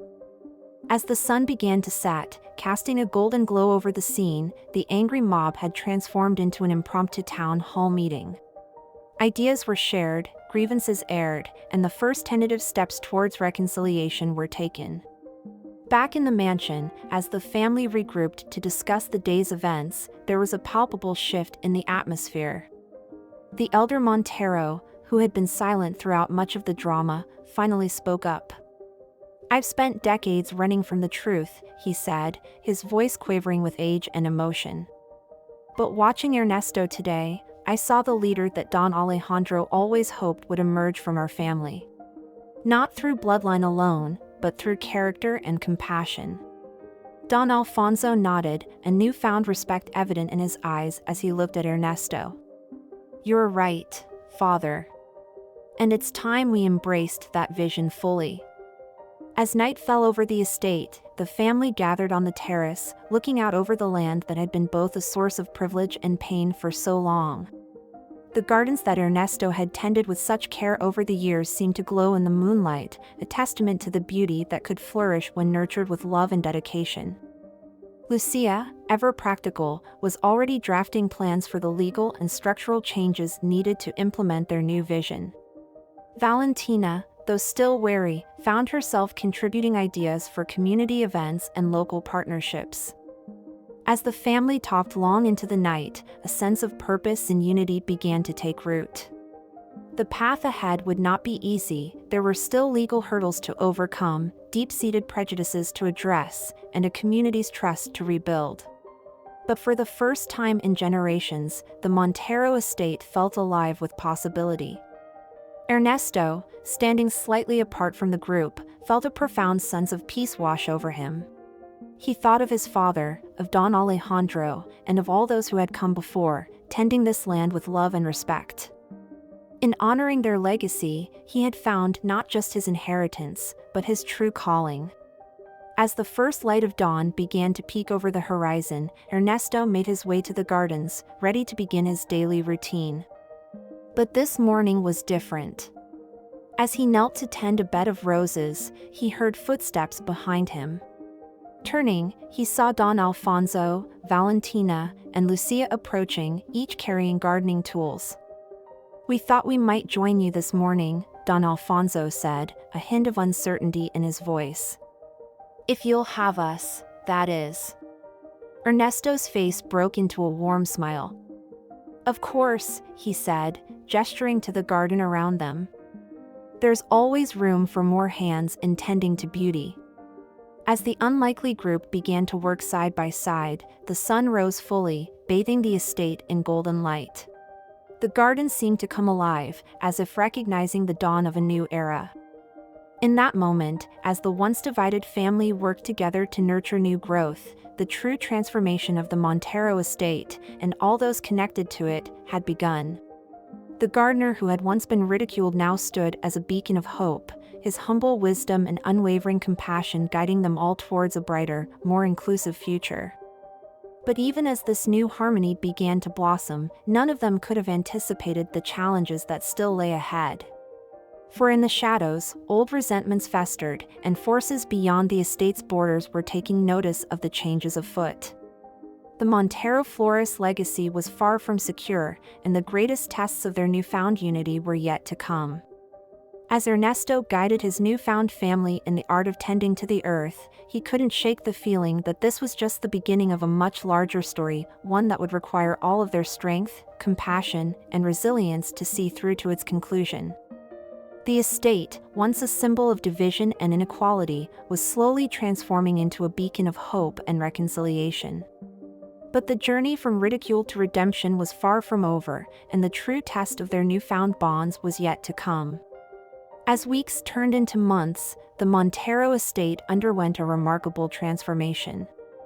The once imposing gates now stood open, welcoming community members to newly established gardens and educational programs. The sound of children's laughter echoed through the grounds as local schools brought students to learn about horticulture and environmental stewardship. Ernesto, no longer relegated to the shadows, had become the heart and soul of this new vision. His gentle guidance and deep connection to the land inspired everyone around him, from the youngest volunteers to the most skeptical of the old guard. However, not all was as idyllic as it seemed on the surface. Valentina, though outwardly supportive of the changes, struggled to adapt to her new reality. The loss of her perceived status and the constant presence of outsiders on what she still considered her family's private property grated on her nerves. One particularly warm afternoon, as Ernesto led a group of local farmers through the estate's new sustainable agriculture project, Valentina watched from the terrace, her face a mask of barely concealed disdain. "Look at them," she muttered to herself, "traipsing through our gardens like they own the place." "They do own it, in a way," came a voice from behind her. Valentina turned to see Lucia approaching, a stack of legal documents in her arms. "That's the whole point of what we're doing here." Valentina's eyes narrowed. "Oh, spare me your noble intentions, Lucia. We all know this is just a way for you and your father to stake your claim on what's rightfully ours." Lucia sighed, setting down her papers. "Valentina, when will you understand? This isn't about taking anything from you. It's about sharing, about making something better for everyone." Before Valentina could retort, a commotion from the front drive caught their attention. A sleek black car had pulled up, and from it emerged a face that made both women freeze: Jorge, the young gardener who had disappeared from the hospital months ago. As Jorge made his way towards the mansion, his eyes darting nervously, Ernesto and Don Alfonso hurried to intercept him. "Jorge," Don Alfonso said, his voice a mixture of relief and apprehension. "We've been worried sick. Where have you been?" Jorge's face was gaunt, his once youthful features now etched with lines of worry. "I'm sorry, Don Alfonso. I didn't know where else to go. They found me." "Who found you?" Ernesto asked gently, placing a reassuring hand on the young man's shoulder. Jorge's eyes darted around, as if expecting danger to leap out from behind every manicured hedge. "The men your father was involved with," he said, addressing Don Alfonso. "The ones behind the fake death, the cover-up. They're not happy about what's happening here." The color drained from Don Alfonso's face. "But that was years ago. Surely they can't still." "They can, and they are," Jorge interrupted. "And they're not alone. There are others, powerful people in town, who aren't pleased with the changes you're making. They're planning something big." As the gravity of Jorge's words sank in, a tense silence fell over the group. The idyllic bubble they had been living in for the past months suddenly felt fragile, threatened by forces from both the past and present. Lucia, who had joined the group along with a reluctant Valentina, was the first to break the silence. "We need to call an emergency meeting. Family, staff, community leaders, everyone who has a stake in what we're building here." Don Alfonso nodded grimly. "Agreed." "Javier," he called to the butler who had been hovering nearby, "make the arrangements. And Jorge," he added, his voice softening, "you're safe here. We'll protect you." As word spread of the impending threat, the estate once again became a hive of activity, but this time tinged with an undercurrent of fear and uncertainty. community members who had begun to trust in the new Montero Flores vision now whispered among themselves, wondering if they had been foolish to believe that generations of inequality could be overcome so easily. Ernesto, sensing the growing unease, took it upon himself to address the concerns head-on. He called a gathering in the central garden, the very place where he had once been humiliated in front of everyone. As the diverse group assembled, farm workers and socialites, children and elders, Monteros and Flores alike, Ernesto stood before them, his weathered hands clasped before him. "My friends," he began, his voice carrying across the hushed crowd, "I know many of you are afraid. We've heard troubling news, threats from those who would see us return to the old ways of division and inequality." A murmur rippled through the gathering, but Ernesto pressed on. "But I want you to look around you. Look at what we've built together in these past months. The gardens that now feed our community, the programs that educate our children, the bonds we've formed across old boundaries. This is not something easily destroyed."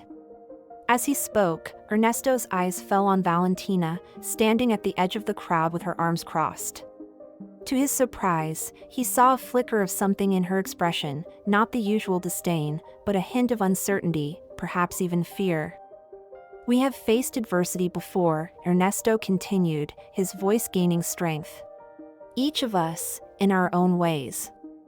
And we have overcome it. Not alone, but together. That is the power of what we're creating here. It's not just about land or money or status. It's about community, about recognizing that we are all connected, all valuable." Don Alfonso stepped forward to stand beside Ernesto. "My friend speaks the truth," he said, his voice ringing with conviction. "For too long, our family hid behind walls of privilege and secrecy. But no more. Whatever threats we face, we will face them together, as one community." As murmurs of agreement rippled through the crowd, Lucia's sharp legal mind was already formulating a plan. "We need to be proactive," she announced. "I propose we form a council with representatives from all segments of our community. Together, we can strategize, protect our most vulnerable, and show a united front to any who would threaten what we've built." The idea was met with enthusiastic nods and calls of support. Even Valentina, much to everyone's surprise, stepped forward. I want to help," she said, her voice uncharacteristically hesitant. "I may not have always understood or supported what's happening here, but I know that going back to the way things were isn't the answer." Ernesto's face broke into a warm smile as he extended his hand to Valentina. "We welcome all hands that are willing to tend this garden, no matter their past," he said softly. As the meeting continued, with people breaking into groups to discuss strategies and share concerns, a sense of cautious optimism began to take root. The threat looming on the horizon was real, but so was the strength of the bonds they had forged. However, unbeknownst to the gathering, a pair of cold eyes watched from the shadows of the estate's perimeter. The observer noted the unity, the determination in the faces of those assembled, and pulled out a phone. "It's worse than we thought," the figure murmured into the device. "They're organized, united. We'll need to accelerate our plans." As night fell over the Montero estate, the gardens that had seen so much change in recent months stood silent, bathed in moonlight. But beneath the serene surface, seeds of conflict were germinating, promising a storm that would test the newfound strength of the Montero Flores legacy. In the coming days, the true depth of the threat would reveal itself, forcing each member of this unlikely family to confront their deepest fears, challenge their most cherished beliefs, and ultimately decide what they were willing to sacrifice for the future they had dared to dream. The estate, once a symbol of oppression and now a beacon of hope, was about to become a battleground. And at the center of it all stood Ernesto, the humble gardener whose wisdom and compassion had sparked a revolution. As he made his nightly rounds, checking on his beloved plants, he couldn't shake the feeling that the greatest challenge of his life was yet to come. Little did he know that in the coming days, his faith in the power of growth and renewal would be tested in ways he could never have imagined. The seeds of adversity had been sown, and the harvest would determine not just the fate of the Montero estate, but the very soul of the community it had come to represent. As Ernesto finally retired for the night, the estate held its breath, poised on the brink of a conflict that would either tear apart everything they had built or forge it into something unbreakable. The once ridiculed gardener, now a reluctant leader, would need every ounce of his hard-won wisdom to guide his newfound family through the storm that was about to break. The next morning dawned with an eerie calm, as if the very air was holding its breath in anticipation of the challenges to come. Ernesto rose early, as was his habit, and made his way to the gardens. As he rounded a corner, he stopped short, his heart sinking at the sight before him. The community garden, which had become a symbol of their collective efforts, lay in ruins. Plants had been uprooted, garden beds overturned, and spray-painted across the greenhouse was a chilling message: know your place. Ernesto's hands trembled as he knelt among the devastation, gently cradling a broken seedling. The sound of running footsteps made him look up to see Don Alfonso, Lucia, and several community members approaching, their faces masks of shock and anger. Who could have done this? Lucia gasped, surveying the damage. Don Alfonso's face was grim. It's a warning. They're showing us they can strike at the heart of what we've built.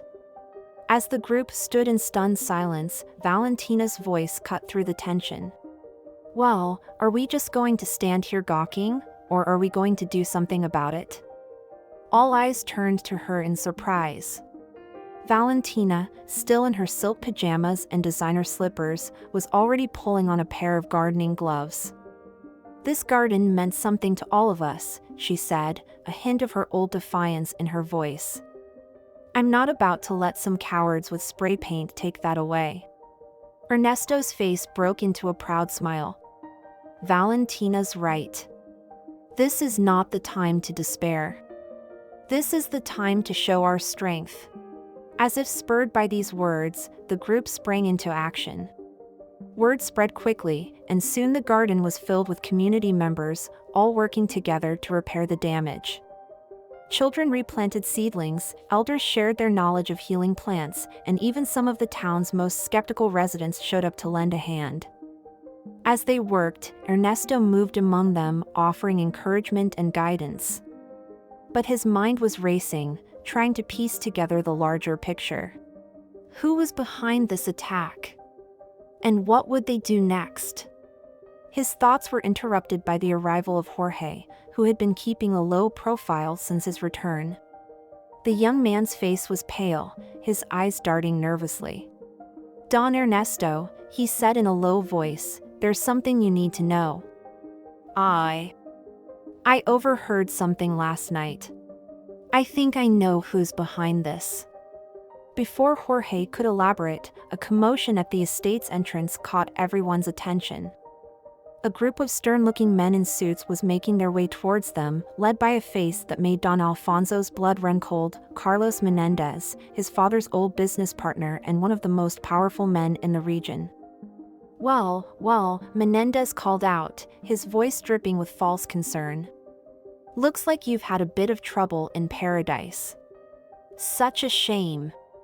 Don Alfonso stepped forward, placing himself between Menendez and the others. What do you want, Carlos? You're not welcome here. Menendez's smile didn't reach his eyes. Oh, come now, Alfonso. Is that any way to treat an old family friend? Especially one who's come with a generous offer. He pulled out a thick envelope, waving it casually.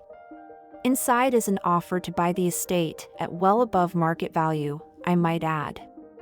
Save yourselves the trouble of this little, social experiment. Let the land go to those who know how to properly manage it. A tense silence fell over the gathering. Ernesto could feel the fear and uncertainty radiating from those around him. This was the moment of truth. Would their newfound unity crumble in the face of such a direct threat? But before anyone could respond, a small voice piped up from the crowd. No deal, mister. All eyes turned to see Maria's granddaughter, a fiery 8-year-old named Isabella, standing with her hands on her hips. This is our garden, our home. You can't buy that. A ripple of agreement spread through the crowd, growing into a chorus of defiant voices. Ernesto felt his heart swell with pride as he watched the community he had helped nurture stand firm in the face of intimidation. Menendez's face darkened with anger. You're making a grave mistake, he snarled. This is your last chance to do things the easy way. Don Alfonso stepped forward, his voice steady. I think it's time for you to leave, Carlos. As Isabella said, this land isn't for sale, not its soil, not its soul. As Menendez and his entourage retreated, hurling thinly veiled threats, Ernesto felt a hand on his shoulder. He turned to see Lucia, her eyes shining with a mixture of pride and determination. You've done it, Papa, she said softly. You've given them something worth fighting for. Ernesto shook his head, his gaze taking in the diverse group of people still working to restore the garden. No, mi hija. We've done this together. Every one of us. As the sun began to set on this tumultuous day, the community gathered once more in the partially restored garden. The air was thick with a mixture of tension and resolve. They had faced their first real test and had not been found wanting, but all knew that this was just the beginning. Ernesto stood before them, his weathered hands bearing fresh scratches from the day's work, but his eyes alight with an inner fire. My friends, he began, his voice carrying across the hushed crowd, today we have seen both the worst and the best of what we are capable of. We have been threatened, our hard work destroyed. But we have also seen the strength that comes from standing together. He paused, his gaze sweeping across the faces before him, faces that now looked to him not just as a gardener, but as a leader. The road ahead will not be easy. There are those who fear the change we represent, who will stop at nothing to see us fail. But I ask you this, what is easier is not always what is right. Don Alfonso stepped forward to stand beside Ernesto. For generations, my family hoarded this land, believing that our wealth and status made us better than those around us. We were wrong. What Ernesto has shown us, what all of you have shown us, is that true wealth lies in community, in the bonds we forge with one another. Valentina, to everyone's surprise, was the next to speak. I won't lie, she said, her voice carrying a newfound humility. I resented these changes at first. I thought we were losing everything. But today, working alongside all of you to rebuild what was destroyed, I realized that we've gained something far more valuable than any fortune. As murmurs of agreement rippled through the crowd, Lucia raised her voice. We need to be prepared for what's coming. Menendez and his allies won't stop with vandalism and threats. We need to organize, to protect ourselves and everything we've built. The gathering buzzed with energy as people began to form committees, assign responsibilities, and share ideas for securing the estate and its newfound purpose. The threat looming over them, rather than driving them apart, seemed to be forging even stronger bonds. As the meeting wound down and people began to disperse, Ernesto found himself standing alone at the edge of the garden.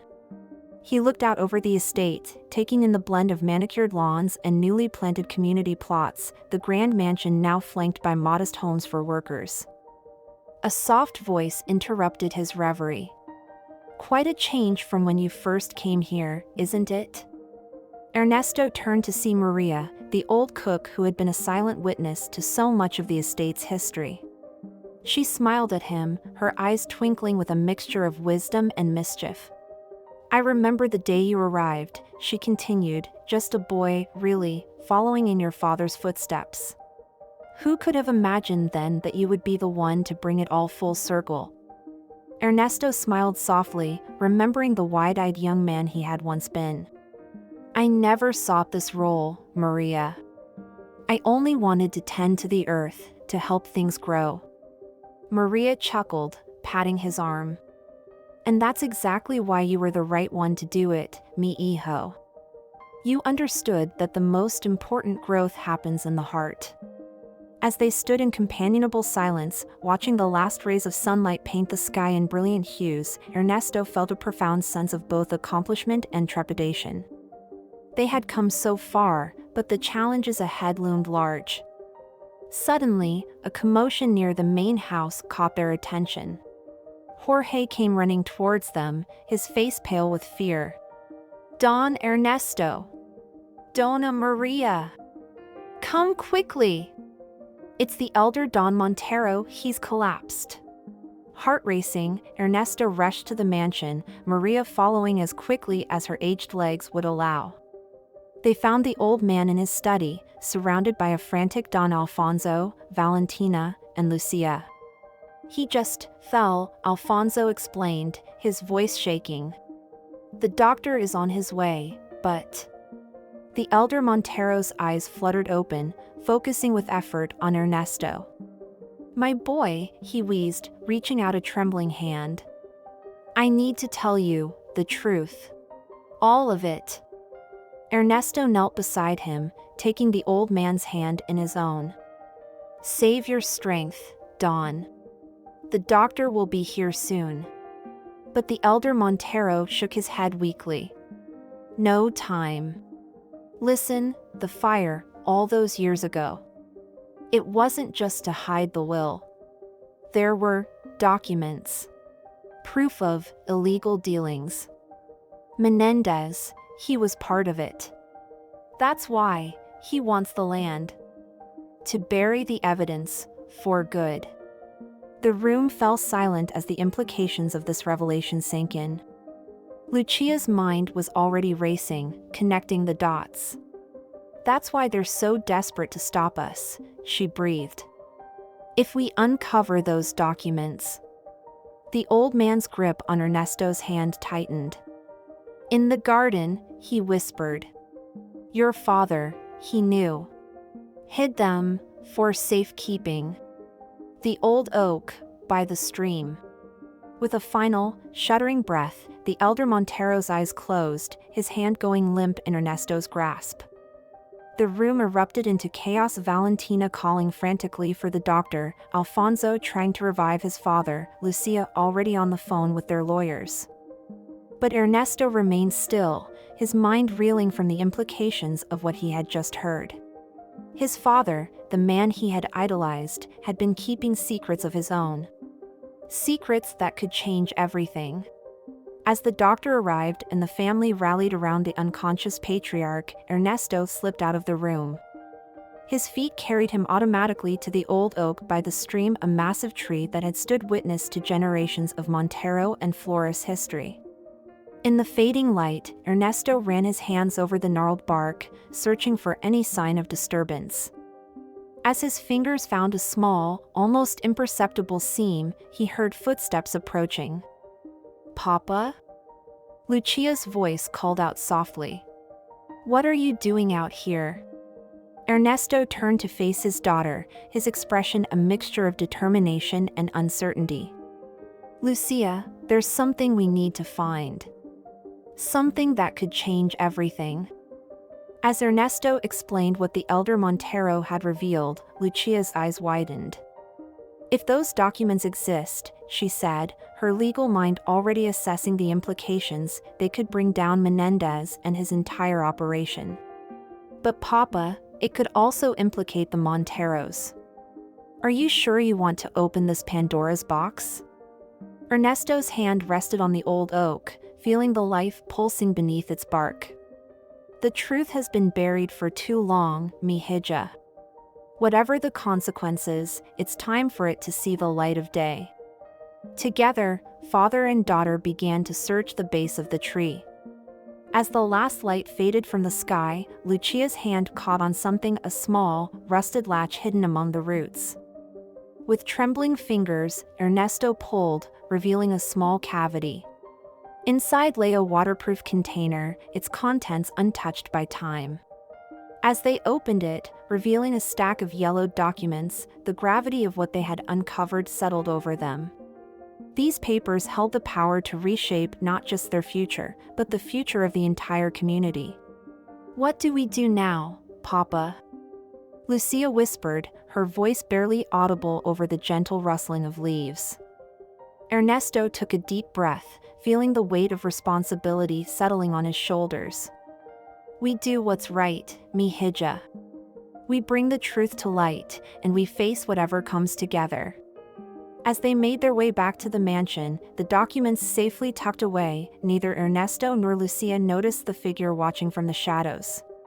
Jorge, his face a mask of conflicting emotions, pulled out a phone.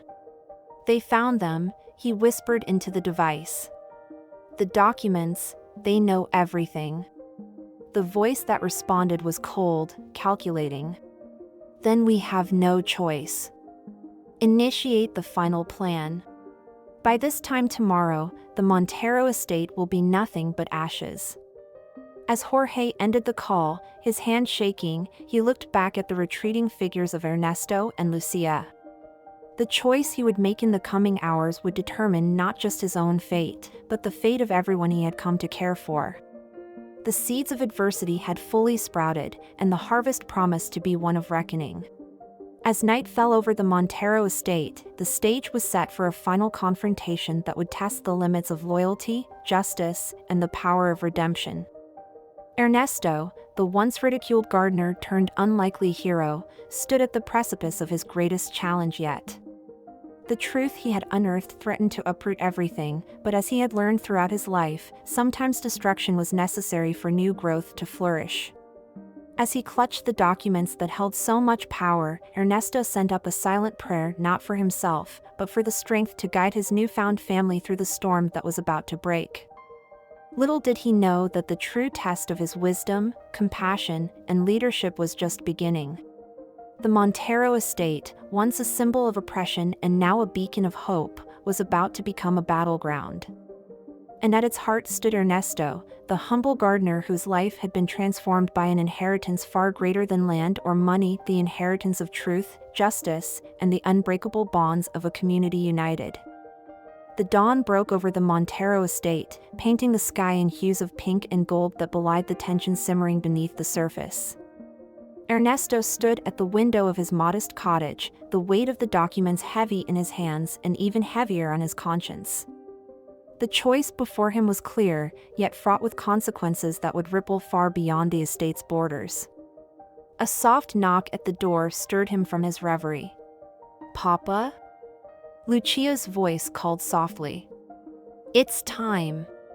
With a deep breath, Ernesto squared his shoulders and opened the door. The determination in his daughter's eyes mirrored his own. Together, they made their way to the main house, where the family and key community members had gathered for an emergency meeting. The grand salon, once a symbol of the Monteros' isolated luxury, now buzzed with a diverse group of voices. Don Alfonso, looking haggard after a sleepless night at his father's bedside, sat at the head of the table. Valentina, her usual polished appearance slightly disheveled, paced nervously by the windows. Community leaders, workers, and even some of the estate's most vocal critics filled the remaining seats, all united by a sense of impending change. As Ernesto entered the room, a hush fell over the gathering. All eyes turned to him, some hopeful, others wary. He placed the documents on the table, his weathered hands steady despite the gravity of the moment. "My friends," he began, his voice quiet yet carrying to every corner of the room, "what I'm about to share will change everything." These papers contain evidence of decades of corruption, illegal dealings, and cover-ups that reach far beyond this estate. A collective gasp rippled through the room as Ernesto and Lucia took turns explaining the contents of the documents. The illegal land grabs, the environmental violations, the exploitation of workers, all orchestrated by a network that included not just the elder Montero and Menendez, but also key figures in local government and law enforcement. As the full scope of the revelations became clear, the room erupted into chaos. Accusations flew, old wounds reopened, and for a moment, it seemed as if the fragile unity they had built might crumble. It was Valentina, surprisingly, who brought order back to the room. "Enough," she shouted, her voice cutting through the din. All eyes turned to her in shock. "Yes, my family has done terrible things. Yes, we've profited from the suffering of others. But wallowing in guilt and pointing fingers won't solve anything. The question is, what do we do now?" Lucia stepped forward, her legal mind already formulating a plan. "We have two choices," she said, her voice steady. "We can turn these documents over to the authorities and let justice take its course. Or what?" Don Alfonso asked, his face ashen. "Or we can use this information as leverage," Lucia continued. "Force Menendez and his allies to the negotiating table. We could demand sweeping reforms, reparations for those who've been wronged, a complete overhaul of how business is done in this region." The room fell silent as the implications of these options sank in. It was Maria, the old cook who had seen generations of Montero secrets, who finally spoke up. "And what of the consequences?" she asked softly. "Whichever path we choose, there will be a price to pay." Ernesto nodded solemnly. "Maria is right. If we go to the authorities, many people in this room, including members of the Montero family, could face prosecution. If we negotiate, we risk being seen as complicit in covering up these crimes." The weight of the decision hung heavy in the air. It was Don Alfonso who broke the silence, rising slowly to his feet. "All my life," he began, his voice thick with emotion, "I've hidden from the truth of what my family has done. I convinced myself that our wealth and status were justified, that we were somehow better than those we exploited." He paused, his eyes meeting Ernesto's. "But you, my friend, have shown me the true meaning of nobility. It's time we face the consequences of our actions, whatever they may be." A murmur of agreement rippled through the room, but before anyone could respond, the doors burst open. Jorge stumbled in, his face pale with fear. "They're coming," he gasped. "Menendez and his men, they're on their way here now. They plan to burn it all down." The room erupted into panic. But Ernesto's calm voice cut through the chaos. "Everyone, listen to me," he commanded, his quiet authority silencing the crowd. "We've worked too hard, come too far to let fear defeat us now. This is our home, our community. And we will defend it, together." As if spurred by his words, the group sprang into action. Lucia began organizing teams to secure the documents and alert the authorities. Valentina, surprising everyone, took charge of evacuating the most vulnerable community members to safety. Don Alfonso, with a newfound sense of purpose, began rallying the estate's workers to form a defensive line. Ernesto moved through the crowd, offering words of encouragement and direction.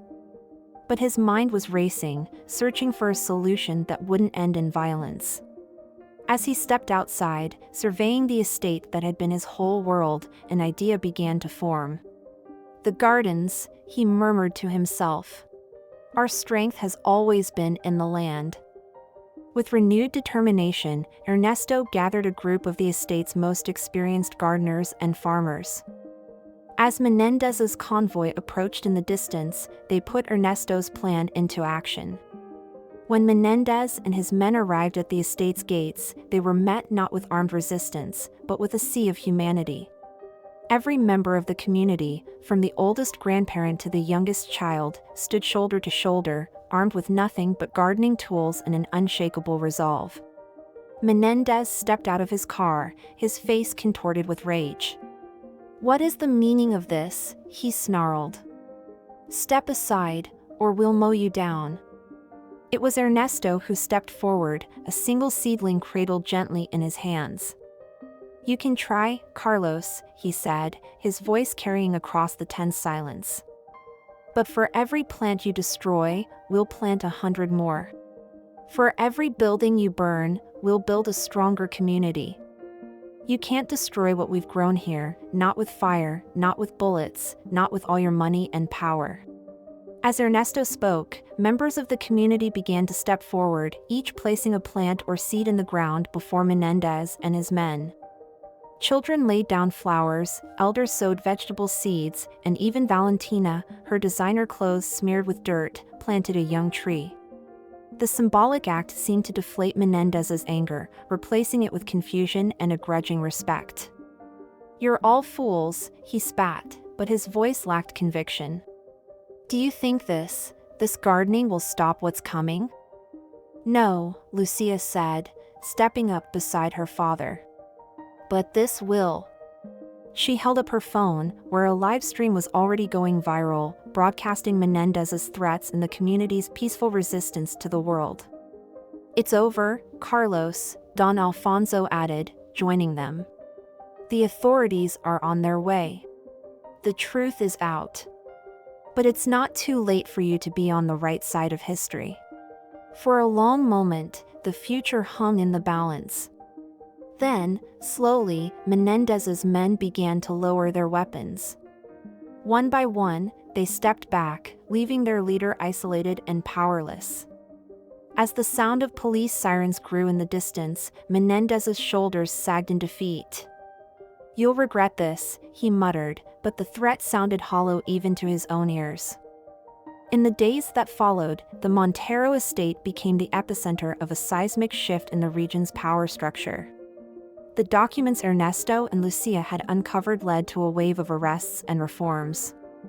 But more importantly, they sparked a movement of transparency and community empowerment that spread far beyond the estate's borders.